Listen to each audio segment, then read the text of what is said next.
Hello guys, terima kasih sudah mampir di channel Willy Prince. Bagi Anda yang akan menonton video ini, silakan dapat mensubscribe, like, dan komen. Karena subscribe itu gratis, silakan tinggal menekan tombol subscribe ini untuk mendukung channel saya mencapai 1000 subscribe sehingga boleh berkembang untuk senantiasa menjadi berkat bagi dunia ini. Terima kasih.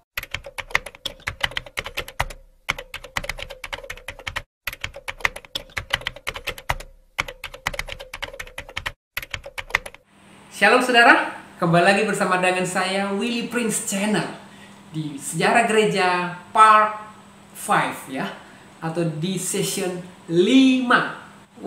Orang Jawa bilang 5 ki gangsal nggih, Mbah gangsal. Nah, kita lanjut kepada kontinuitas gereja Reformer VOC dan Belanda tahun 1799 sampai 1870. Tadi kita sudah belajar tentang sejarah gereja Katolik di part 3. Di part 3 yang beberapa sesi yang sebelumnya, dan di part 5 ini kita akan belajar tentang gereja Reform, saudara.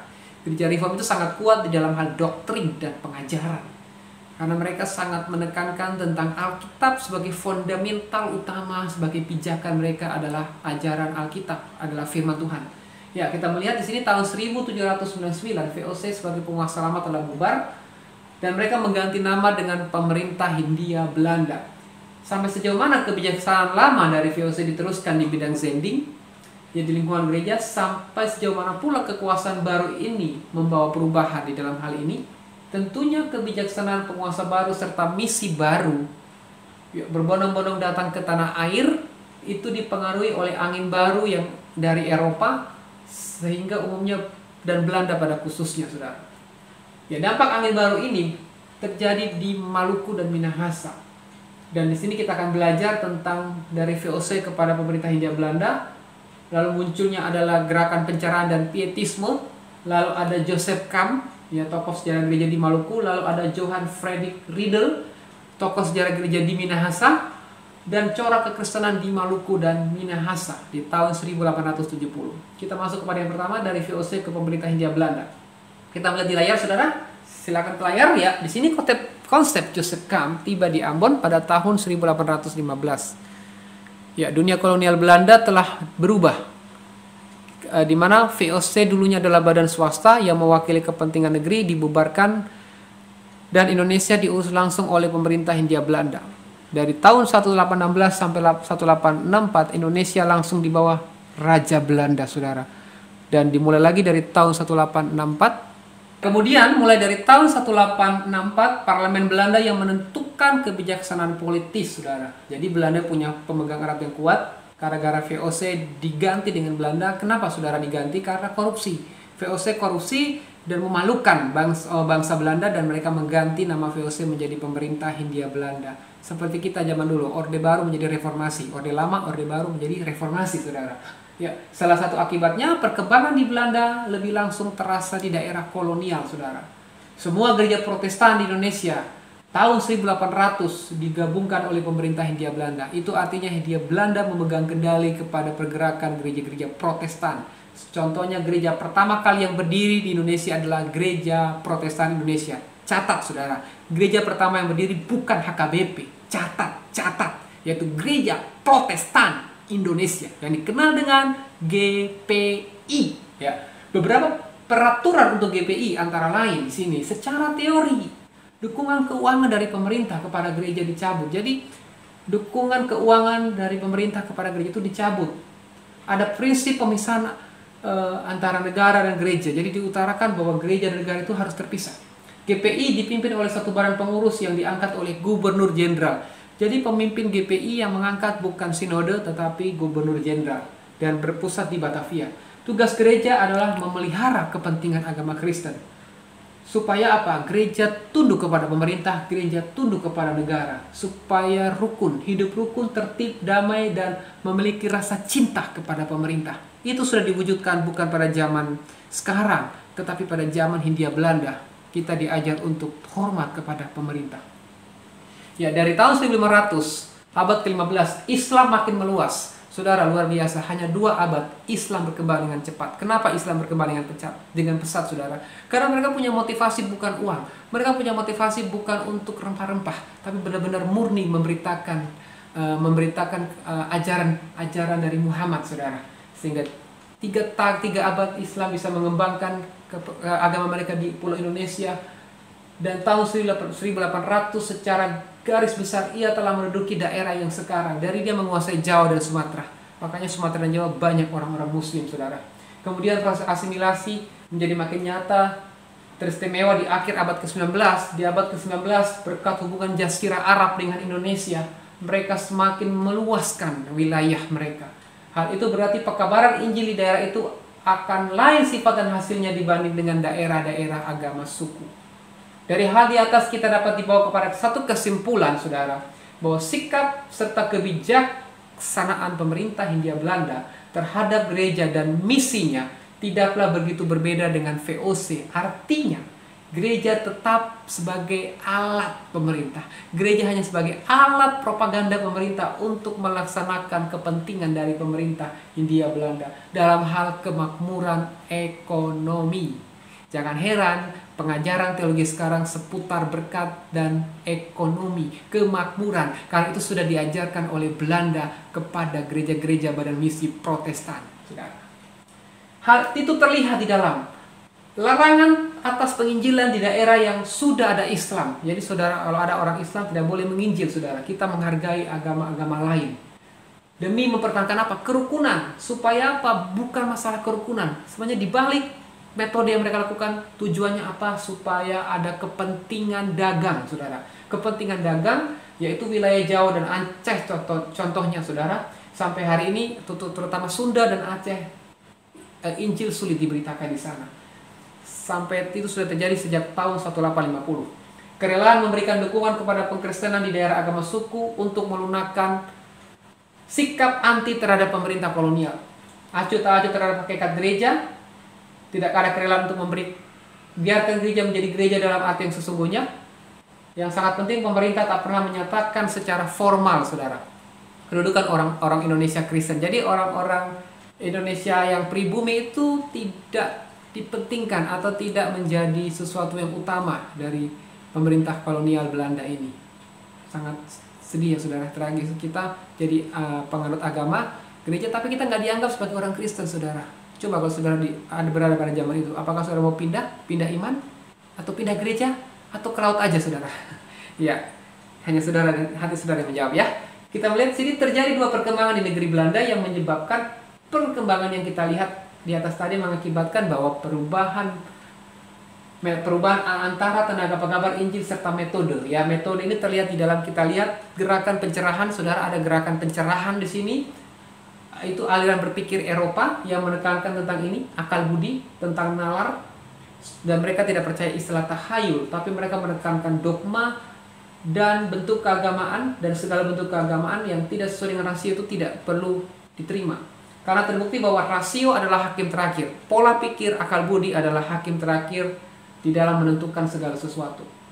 Jadi itu yang dilakukan oleh pietisme, jadi menekankan tentang proses berpikir, proses menyampaikan sesuatu dalam hal berdemokrasi, dalam hal menghargai, dan mereka mengutamakan kemajuan intelektual, kemajuan pengetahuan. Itu ajaran pencerahan, saudara.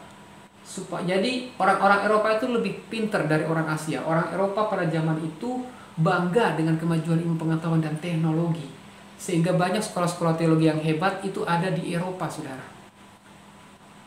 Lalu ada pietisme. Ya, pietisme ini ajaran dikembangkan oleh kaum Injili, termasuk Pentakosta karismatik. Injili tentang gerakan kesalehan atau kekudusan, saudara. Jadi dari kata pios, pietisme dari kata pios atau saleh, ini adalah aliran keagamaan Eropa yang berkembang pada zaman itu untuk menyerang reaksi terhadap pencerahan atau reaksi pada ortodoks yang mati. Jadi mereka menekankan tentang apa? Kehangatan iman, hubungan pribadi dengan Tuhan, kesalehan pribadi, hidup kudus, saudara. Dan ada satu kepastian bahwa ketika kita percaya Yesus pasti selamat. Itu pietisme. Jadi kehangatan, keintiman dengan Roh Kudus akan karya Kristus yang terjadi dalam kehidupannya. 2 lembaga yang berpengaruh pada zaman pietisme adalah Universitas Halle dan Herrnhut, saudara. Dan ini adalah pusat dari kaum Moravia yang mengutus 60 anggotanya sebagai utusan Injil ke 4 penjuru bumi dari tahun 1730 sampai 1800. Penekanan dari pietisme adalah penginjilan membawa dampak besar kepada misi Protestan di Hindia Belanda, sehingga telah lahir yang namanya Nederlands Zendingnootschap, ya, Nederland Zendingnootschap atau NZG tahun 1797, dan mengutus kebanyakan misi Belanda sampai tahun 1860.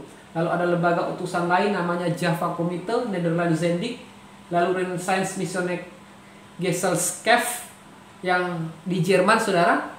Bahkan di sini juga orang-orang Kristen Indonesia tidak puas dengan keadaan GPI. Mereka nggak puas dengan GPI karena menurut mereka ketinggalan zaman, menurut orang-orang pribumi tidak bisa berkembang. Maka muncullah Lembaga Alkitab Indonesia, LAI, yang kita pernah tahu Alkitab yang kita baca adalah terbitan LAI, dan mereka muncul LAI, Lembaga Alkitab pertama tahun 1814, dan ada lembaga-lembaga PI di Batavia tahun 1815. Dan di Surabaya mereka bergerak bawah tanah, saudara, bergerak tersembunyi karena supaya tidak diketahui oleh pemerintah Hindia Belanda. Lalu telah timbul pula beberapa tokoh misi yang digelari oleh pahlawan rohani, contohnya Joseph Camp, Brucker, Super, Riedel, Jelesma, Nommensen, saudara. Ini tokoh-tokoh. Yang pertama kita melihat adalah Joseph Camp. Joseph Camp dari gereja Protestan yang ada di Maluku. Ya, Joseph Camp ini adalah orang Jerman, saudara, orang Jerman yang hebat. Pada waktu itu orang-orang Ambon terus meneruskan ajaran Kristen yang diwariskan oleh nenek moyang mereka, walaupun tidak memperoleh sakramen, namun banyak dari mereka tetap setia ke gereja. Ya, ini adalah berkat dari peranan-peranan para guru-guru pribumi yang setia meneruskan tugas dari para pendeta Belanda. Niat orang Ambon berpegang kepada agama Kristen juga terlihat di dalam pemberontakan Saparua. Saudara tahu pemberontakan Saparua, yaitu tahun 1817 yang dipimpin oleh Thomas Matulesi. Siapa Thomas Matulesi? Kapten Patimura. Kalau saudara tahu Kapten Patimura, itu adalah Thomas Matulesi. Ini sejarah dunia, sejarah yang kita tahu juga mencatat itu masuk kepada sejarah gereja, saudara.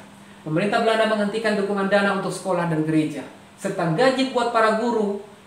Kebijaksanaan baru pemisahan antara pemerintah dengan gereja. Jadi mereka memutuskan untuk ada pemisahan antara pemerintah dengan gereja. Tetapi orang Ambon menganggap keputusan itu sebagai serangan terhadap kekristenan. Peristiwa itu menunjukkan dalam pemikiran orang Ambon, wajarlah kalau ada hubungan erat antara gereja, sekolah, dan pemerintah negeri. Dan sikap ini sesuai dengan pola pemikiran orang-orang Belanda, saudara.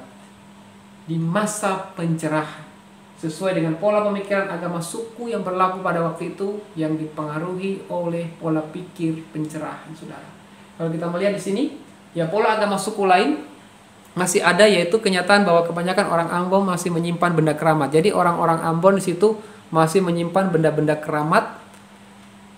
Tapi pendeta-pendeta VOC berusaha untuk menghabisi atau memberantas dan mengancam hukuman mati kepada orang-orang yang berpegang kepada masih memegang benda-benda keramat ini.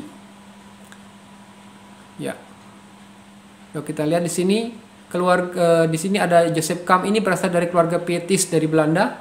Sejak masa kecil Joseph mendengar cerita mengenai pahlawan-pahlawan iman, ya, dari kaum Moravia. Akibatnya Joseph yang muda ingin mengikuti jejak orang-orang Moravia yang memberitakan Injil di daerah yang jauh. Lalu dia terinspirasi untuk melakukan penginjilan di Maluku, saudara. Metode Camp, dia menggunakan istilahnya yaitu membedakan antara gereja rakyat dan golongan orang percaya yang imannya hidup. Maksudnya gini, gereja rakyat itu adalah gereja yang mengajarkan tentang kekristenan, tetapi mereka masih memegang berhala, masih memegang benda-benda keramat. Itu namanya gereja rakyat, gereja agama suku, saudara, yang masih kental dengan sukunya. Lalu gereja orang percaya yang imannya hidup adalah orang yang benar-benar sudah meninggalkan tradisi nenek moyang, sudah meninggalkan tentang penyembahan berhalanya. Kecenderungan pietisme ialah mengabaikan gereja rakyat, tetapi mementingkan orang-orang golongan kecil yang hidup, artinya yang punya iman yang teguh, punya hubungan yang intim dengan Tuhan, tetapi mereka tidak mau melakukan pendekatan kepada orang-orang Kristen KTP atau orang-orang Kristen yang masih memegang kepada berhala-berhala. Walaupun Camp memang mempertahankan prinsip pietisme, iman yang hidup secara perorangan, namun di sini dia membaptis 3.000 anak. Ya, 3.000 anak. Selama 20 tahun dia melakukan pelayanan di Ambon.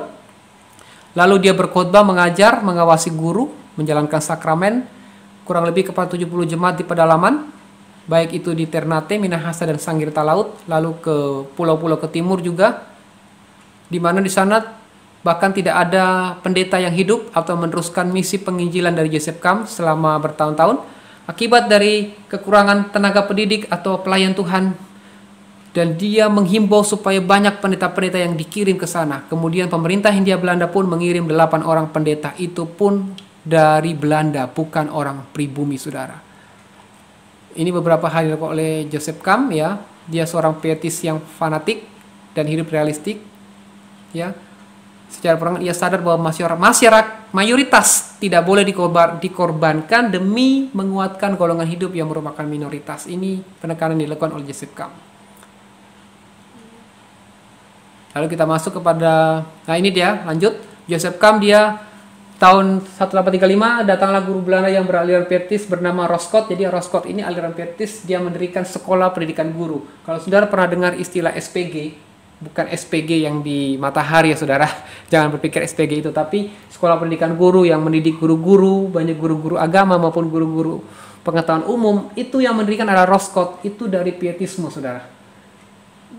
Dia melayani di Ambon tahun 1835 dan 1873, dan salah satu lulusannya bernama W. Hehanusa. W. Hehanusa adalah pendeta Indonesia pertama, pendeta orang Ambon pertama kali, pendeta orang Indonesia bernama W. Hehanusa tahun 1799 sampai 1887 yang menjadi pendeta di Ambon. Dia melayani di daerah Minahasa dan ditabiskan menjadi pendeta Indonesia pertama dalam lingkungan gereja Protestan. Lalu kita masuk kepada Johann Friedrich Riedel. Kalau kita melihat, ya berbeda dengan orang Ambon, orang-orang Minahasa tidak memiliki hubungan yang ramah dan tertib dengan orang berkulit putih.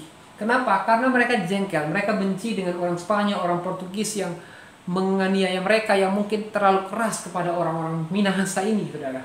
Sehingga mereka nggak begitu bersikap bijak. Di samping itu, mereka cuek, mereka melakukan pemberontakan. Mereka tidak mau berurusan dengan orang-orang Belanda, saudara, karena menganggap orang Belanda suka mencampuri urusan orang Minahasa. Di abad ke-16 dan 17 ada beberapa orang Minahasa yang masuk Katolik, kemudian beralih pindah ke Protestan. Berhubungan dengan kebijakan Belanda, maka kebanyakan dari mereka kembali ke agama suku. Jadi dari Katolik, dari Protestan ke Katolik, ke Protestan lagi, lalu ke agama suku. Dari inilah muncul yang namanya Joseph Camp. Kunjungan Joseph Camp ke Minahasa mulai membuka jalan bagi Zening Belanda, terutama muncul yang namanya Johann Friedrich Riedel dari Jerman, dari lembaga ZNG ya saudara, yang beraliran apa? Pietisme. Berbeda dengan Joseph Camp, Riedel secara khusus ditugaskan untuk menguatkan gereja. Kalau Joseph Camp memberitakan Injil, ya Joseph Camp memberitakan Injil, tapi Riedel lebih kepada menguatkan gereja yang sudah ya ada, seperti contohnya di Ambon, dan mereka menjangkau orang-orang yang beragama suku, saudara. Menjangkau orang beragama suku. Hal ini berarti Riedel secara praktis menyimpang dari ajaran semula yang dibawa pengaruh kekuasaan GPI dan pemerintah India. Ya, oke guys, kembali kepada saya Willy Prince Channel.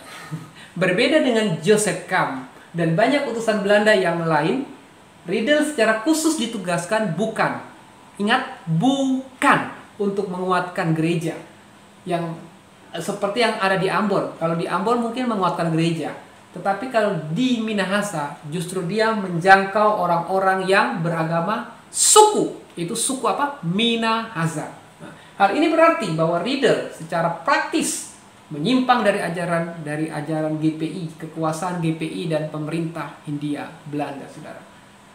Beberapa metode khusus, metode Riedel dalam menjangkau orang Minahasa. Yang pertama, Riedel memulai pelayanannya di Tondano. Seperti saya adalah orang Tondano, Willy Pontonuwu itu marga Tondano atau Minahasa, dan ia tidak memakai tenaga orang-orang Kristen. Lagi-lagi mereka tidak melakukan tenaga orang-orang Kristen atau mengkaderkan orang Kristen Minahasa yang sudah ada.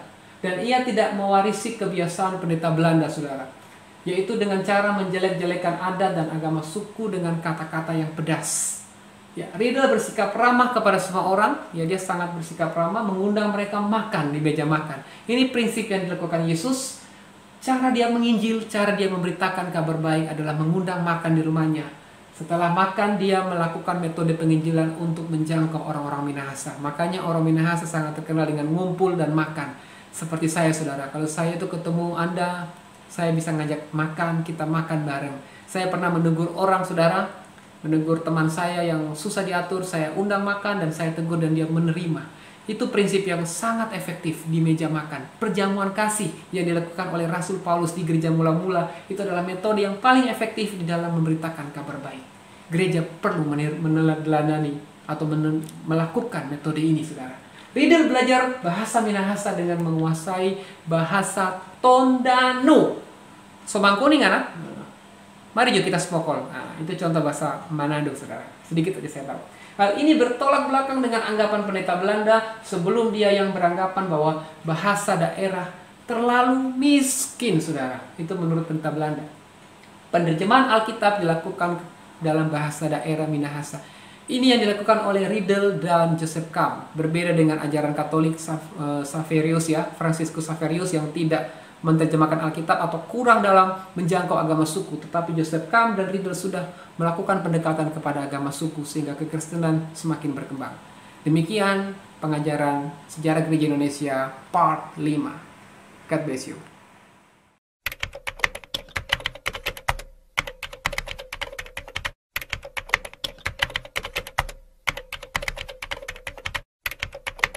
Halo saudara, Shalom. Kembali lagi bersama dengan saya Willy Prince Channel dalam Sejarah Gereja Indonesia Part 6. Dan saya menulis buku Sejarah Gereja Indonesia. Ini adalah buku kedua saya. Buku pertama adalah Ilmu Komunikasi dan buku kedua adalah Sejarah Gereja Indonesia. Kalau saudara membutuhkan bisa tulis di komen dan bisa memesan buku Sejarah Gereja Indonesia.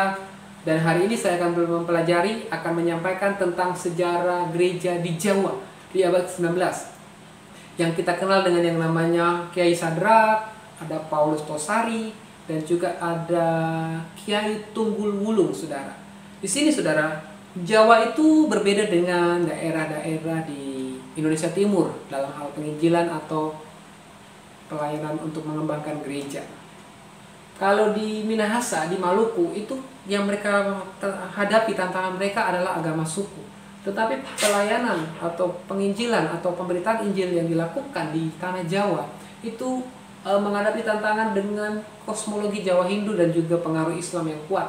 Bahkan juga ada yang namanya Islam rakyat atau kebatinan atau yang dikenal dengan ajaran kepercayaan kejawen, saudara.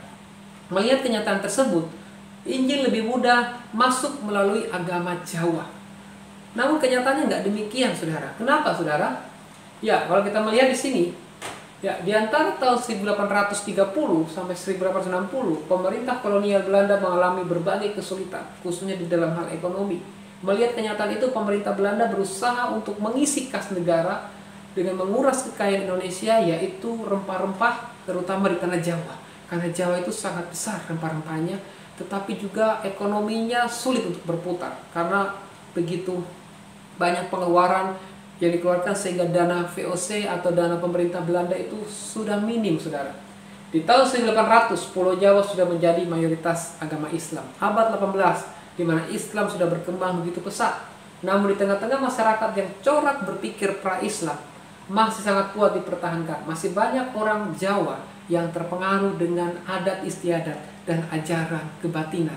Mungkin sampai hari ini kita bisa temukan di tetangga, orang-orang di sekitar kita, orang-orang yang masih memegang adat dan ajaran kebatinan. Ya, corak kekristenan di Jawa kalau kita melihat di tahun 1815 orang Kristen yang berlatar belakang Jawa dan Sunda, saudara, dapat dikatakan tidak ada. Memang terdapat orang Kristen Belanda dan orang-orang Kristen Indonesia itu kebanyakan dari Pulau Timur, dari Belanda, dari Timur yang datang menetap di Indonesia atau di Pulau Jawa menjadi penganut agama Kristen. Tidak ada yang dari penduduk asli Jawa, apalagi Sunda, saudara. Seperti di Batavia, Semarang, dan Surabaya itu banyak orang-orang luar atau non-pribumi yang menjadi orang Kristen. Gereja GPI waktu itu tidak memiliki keinginan untuk menginjili orang Jawa karena mereka tidak punya misi, kepentingan ke sana. Melihat kenyataan ini, kegiatan penginjilan dilakukan secara perorangan dan tidak secara rapi atau gerakan bawah tanah. Mereka melakukan tanpa terorganisir dengan baik atau secara sembunyi-sembunyi, saudara. Lalu kita melihat di Jawa Timur, pelayanan dimulai oleh MD, saudara. Dalam buku ini jelas, saya hanya menyampaikan singkat, tidak begitu dalam. Di buku ini sangat jelas tentang pelayanan MD. Saudara bisa lihat dalam buku-buku sejarah gereja Indonesia. Dia adalah seorang tukang arloji berkebangsaan Jerman, dan di Surabaya dia bertemu dengan yang namanya Joseph Camp. Joseph Camp inilah dia mendapat bimbingan dari Joseph Camp. Metode yang dipakai oleh MD bersama dengan Gottlob Bruckner di tahun 1831 menerjemahkan Perjanjian Baru ke dalam bahasa Jawa. MD menikah dengan perempuan Jawa, memiliki anak beserta istri dan anak-anak. Ia melakukan penginjilan dengan menghubungi orang-orang Jawa, kebanyakan dari golongan pembantu orang-orang Eropa yang tinggal di Surabaya. Jadi pembantu-pembantu orang-orang Eropa yang adalah orang pribumi, mereka injili, mereka beritakan Injil. Lalu seorang bangsawan Jawa yang bernama Kongret Kulen, ya saudara, Kulen oleh ibunya ia dididik dalam kebudayaan Jawa, sehingga ia mengenal tentang wayang, musik, dan tari-tarian Jawa. Di tahun 1839, MD dan Kulen mulai mengadakan hubungan yang dekat, ya, ketika Dasimah, salah seorang dari desa Wing, adalah orang pribumi namanya Dasimah. Lalu di situ dia mendapat lembaran Perjanjian Baru. Waktu dia membaca yang dibagikan oleh MD, dia membaca, dia berusaha untuk menemui MD, dan akhirnya Dasimah dibaptis karena dia mengerti, memahami tentang konsep Perjanjian Baru, salinan atau tulisan Perjanjian Baru dalam bahasa Jawa. Akhirnya dia dibaptis oleh MD di Surabaya. Ketika Kulen mendengar bahwa Dasimah dan pengikut MD menjadi orang Belanda, kemudian melarang para pengikutnya di Ngoro untuk mengunjungi MD. Jadi Kulen mendengar nih, Dasimah kok jadi pengikut orang Belanda ya. Kulen akhirnya melarang dia di Ngoro untuk mengunjungi MD. Kenapa saudara dia dilarang, saudara? Kira-kira kenapa? Karena Kulen tidak ingin Dasimah itu mengikuti tradisi atau gayanya orang-orang Barat, tapi tetap harus menekankan tentang ajaran tradisi-tradisi Jawa, seperti tari-tarian, wayang harus tetap dipertahankan. Tapi kalau MD itu sangat menentang atau menolak budaya, saudara. Utusan pertama adalah Jalesma. Jalesma semula ada di Surabaya, tetapi pada tahun 1851 ia pindah di Bojowarno. Namun demikian, Jalesma tidak mengambil alih kepemimpinan yang sudah dilakukan oleh Paulus Tosari. Prinsip yang dipegangnya adalah lebih baik penginjilan dilakukan oleh orang pribumi sendiri. Jadi Jalesma memberikan mandat atau memberikan kepercayaan kepada Paulus Tosari, orang pribumi, untuk memberitakan kabar baik kepada orang-orang pribumi di tanah Jawa, saudara, yang dilakukan oleh Paulus Tosari, saudara. Jalesma dalam hal ini lebih selektif, yaitu menerima beberapa unsur budaya Jawa, ya, dan menolak unsur yang tidak benar dan dikompromikan dengan inti Injil. Jadi dia menerima beberapa unsur budaya Jawa seperti wayang, tari-tarian Jawa, itu diterima, tetapi yang nggak benar itu ditolak, saudara. Hasil dari MD dan Kulen pada akhirnya mengalir bergabung dalam pekerjaan Jalesma, saudara. Ia membaptis 2.000 orang. 2.000 orang penduduk Jawa dan mendirikan sebuah sekolah, menerbitkan riwayat Alkitab, dan membuat nyanyian-nyanyian rohani bahasa Jawa. Akhirnya pelayanan Jalesma menghasilkan sebuah gereja. Jalesma mendirikan sebuah gereja yang dikenal dengan Gereja Kristen Jawi Wetan atau GKJW, saudara. Jadi Jalesma ini adalah menggabungkan ajaran dari MD dan Kulen ini, saudara. Kalau MD itu lebih menekankan tentang budaya Barat, menolak semua budaya. Kalau Kulen itu menerima semua budaya. Jalesma itu menggabungkan kedua pengajaran ini dan mengambil intisari, mana yang baik diterapkan, yang nggak baik dibuang. Pengabaran Injil di tanah Jawa. Ketika Kulen, lanjut. Kita lanjut Kiai Sadrak, saudara. Kita bisa lihat dari layar. Ini sangat penting karena Kiai Sadrak adalah pilar utama dari pelayanan Injil di tanah Jawa. Siapa yang nggak kenal dengan Kiai Sadrak? Kiai Sadrak ini tahun 1895 ketika ia masuk pesantren di Jawa Timur. Waktu itu dia masuk di pesantren ini, sangat mendalami ajaran agama Islam. Ia bertemu dengan Jalesma dan akhirnya tertarik kepada Injil. Pada tahun 1867, saudara, Sadrak menerima baptisan di Batavia. Luar biasa, saudara. Dia menekuni Al-Quran, dia menekuni ajaran Islam, tetapi ketika dia menjadi pengikut Kristus, dia melakukan baptisan di Batavia. Sadrak kemudian mengadakan penginjilan dan mendirikan banyak jemaat di Jawa Tengah. Contohnya di Tegal, di Pekalongan, di Yogyakarta, dan sebagainya. Jadi dia yang mendirikan gereja Kristen Jawa seperti GKJ, gereja-gereja aliran-aliran Jawa itu yang mendirikan adalah Kiai Sadrak ini. Dan dia banyak melakukannya di Tegal, Pekalongan, Yogyakarta. Di tahun 1889 ia memenangkan 3.000 orang penduduk Jawa dan pada akhirnya bertambah menjadi 6.000 jiwa. Cara penginjilan yang dilakukannya sangat berani dengan efektif. Seperti apa saudara? Berdebat dengan Kiai Sadrak. Berdebat dengan para kiai, dan banyak kiai yang percaya dan menjadi orang Kristen. Pada zaman dahulu saudara, kalau kita melihat di zaman dahulu itu, perdebatan itu adalah sesuatu yang efektif yang dilakukan untuk memenangkan jiwa. Sampai hari ini pun beberapa orang suka melakukan perdebatan, seperti Christian Prince, Zakir Naik, dan beberapa tokoh-tokoh lain yang berani memperdebatkan pengajaran untuk saling menyerang antara agama satu dan agama yang lain. Itu sudah dilakukan oleh Sadrak. Ketika pemimpin agama tersebut kalah, misalnya pendeta kalah, pengikutnya otomatis harus berpindah agama. Demikian sebaliknya, kalau kiai-kiai berdebat kalah, otomatis pengikutnya harus menjadi penganut agama yang menang. Dan itu dilakukan oleh Kiai Sadrak pada zaman itu, sehingga orang-orang menjadi orang Kristen. Ya, ini sekilas dari Kiai Sadrak, Paulus Tosari, dan Kiai Tunggul Wulung, saudara. Kalau Kiai Tunggul Wulung, saudara bisa lihat di buku saya itu lebih jelas tentang pengajaran dari Kiai Tunggul Wulung. Sekian pengajaran dari sejarah gereja Indonesia part 6. Tuhan Yesus memberkati.